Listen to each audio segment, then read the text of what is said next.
Assalamualaikum warahmatullahi wabarakatuh. Alhamdulillahi rabbil alamin, wassalatu wassalamu ala asyrafil anbiya'i mursalin wa ala alihi wa ashabi ajmain. Rabbi israh li sadri wa yassir li amri wahlul 'uqdatam min lisani yafqahu qawli.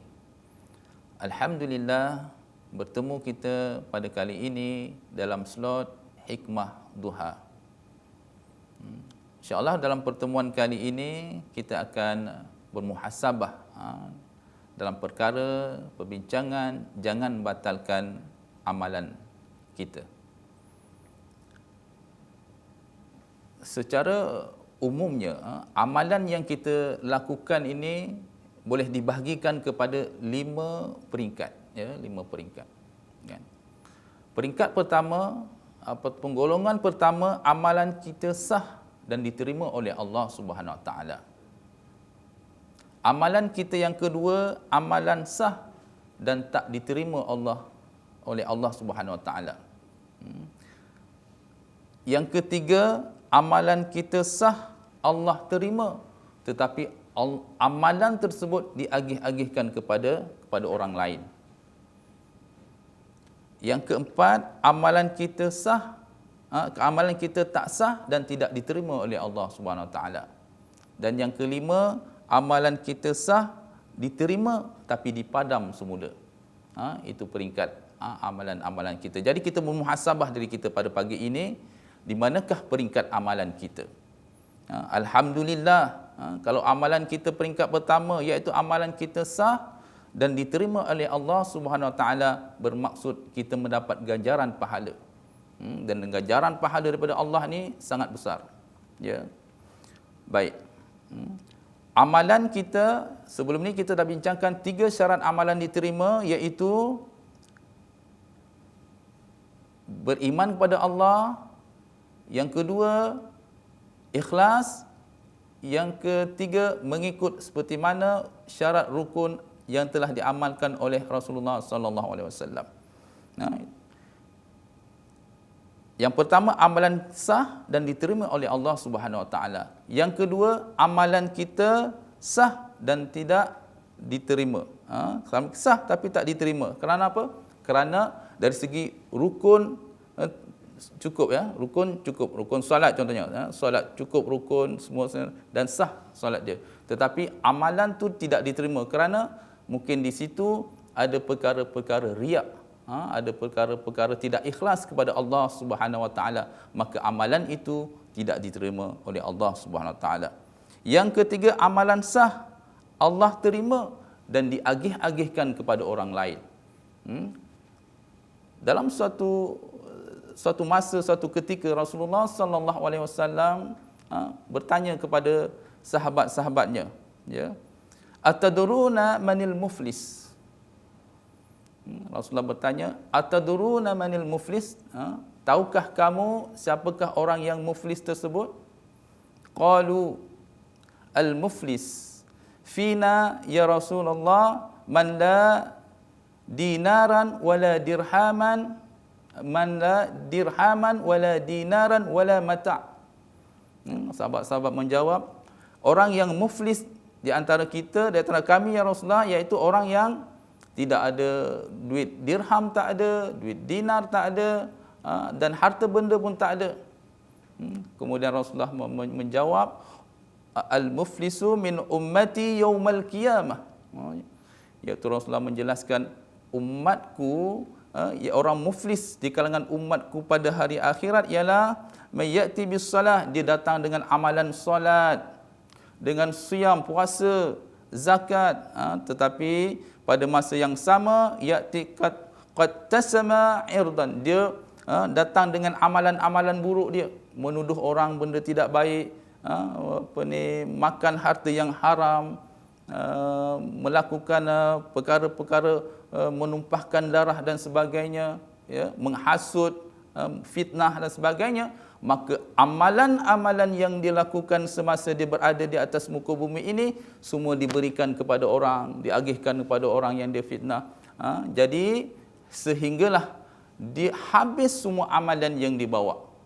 Jadi dia muflis, sehingga apabila habis amalan tersebut, maka dosa orang yang difitnah tersebut, orang yang dimengata sebagainya, dosa tersebut diambil ditumpukkan kepada dia, sehinggalah melayakkan dia ini dicampakkan ke dalam api neraka. Dalam penjelasan dia, itu yang bermaksud yang ketiga, iaitu amalan dia sah, Allah terima dan diagih-agihkan kepada orang lain. Ini perkara yang harus kita berwaspada, perkara yang harus kita beringat, ya, supaya amalan yang kita lakukan dengan solat, puasa, sedekah dan sebagainya tidak diagihkan kepada orang lain, dengan kita tidak melakukan perkara-perkara yang dijelaskan oleh baginda Rasul yang menyebabkan pahala tersebut diagihkan kepada yang lain. Apa dia? Memfitnah orang, menuduh orang, mengkeji orang, makan harta dengan cara yang tidak betul dan sebagainya, kan. Perkara-perkara tersebut akan menyebabkan amalan kita diagihkan kepada orang. Yang ketiga. Yang keempat, amalan kita tak sah dan tak diterima. Mungkin tak sah sebab tak belajar macam mana nak memperbetulkan ibadah kita. Bila tak sah, maka tak diterima, tak cukup syarat dia, tak cukup rukun dia, maka tak diterima. Perkara ini mesti diselesaikan dengan kita belajar. Sentiasa belajar dengan merujuk buku-buku, dengan merujuk kepada membaca, tengok laman-laman web yang sesuai, tengok slot-slot program-program yang berguna, menambahkan ilmu pengetahuan. Ini perkara yang keempat, ya. Yang kelima, amalan sah, diterima tapi dipadam. Ya. Amalan kita sah, kita buat dah amalan, banyak dah. Amalan sedekah, derma dan sebagainya, tetapi Allah padamkan balik. Kerana apa? Kerana ada perkara-perkara yang membuatkan kita riak ataupun sebagainya, ya. Contoh dia satu penjelasan dari baginda Rasulullah sallallahu alaihi wasallam, ya, iaitu seorang yang telah beramal, dia telah beramal, tetapi amalan dia tu ada perkara-perkara yang boleh menyebabkan rosaknya amalan dia. Riak, tunjuk bercerita ke orang, wala tubtilus sadaqatikum bil manni wal adha kalladhi yunfiqu malahu ria'an nas, kata ayat Al-Quran. Janganlah kamu membatalkan amalan kamu dengan perkara-perkara menunjuk-nunjuk riak dan sebagainya, kan. Kamu beramal sedekah tu dah dapat banyak pahala dah, pahala dah banyak dah Allah berikan, ganjaran daripada Allah berlipat-lipat ganda, kan. Satu kita menderma, Allah akan gandakan dengan sangat banyak. Masalul ladina yunfiqu fi sabilillah kamasali habbatin ambatat sab'a sanabil, 7 dahan, fi kulli sumbulatin mi'atu habbah, dan setiap dahan tersebut akan menghasilkan 100 biji buah. Cuba kita darab. 1 darab 7 darab 100, 700. Itu gandaan pahala yang Allah berikan. Bahkan Allah boleh menggandakan berlipat-lipat ganda lagi. Wallahu yudha'ifu liman yasha. Dan Allah akan bergandakan lagi seperti mana yang Allah kehendaki.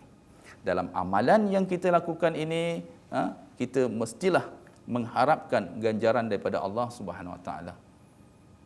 Jangan ada perasaan riak, jangan ada perasaan menunjuk-nunjuk, kerana riak ini, menunjuk-nunjuk ini boleh membatalkan amalan kita.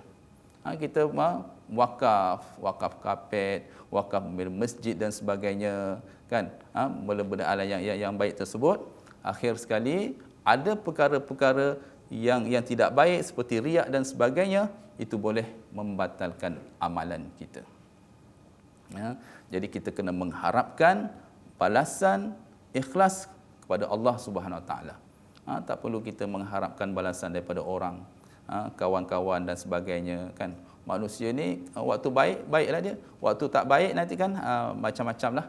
Dan kita memang takkan boleh kita meraih kebahagiaan ataupun kepuasan daripada manusia. Jadi ikhlaskan amalan kita, pelajari syarat-syarat untuk diterima amalan kita. Jadi insya-Allah amalan kita itu akan berhasil membuahkan satu amalan pahala yang berguna kepada kita. Amalan pahala yang memberikan manfaat untuk kehidupan kita di alam kubur dan di akhirat nanti. Jadi sama-samalah kita beramal dan pastikan amalan tersebut menjadi amalan yang baik untuk kita. Wallahu alam, wabillahi taufiq wal hidayah. Wassalamualaikum warahmatullahi wabarakatuh.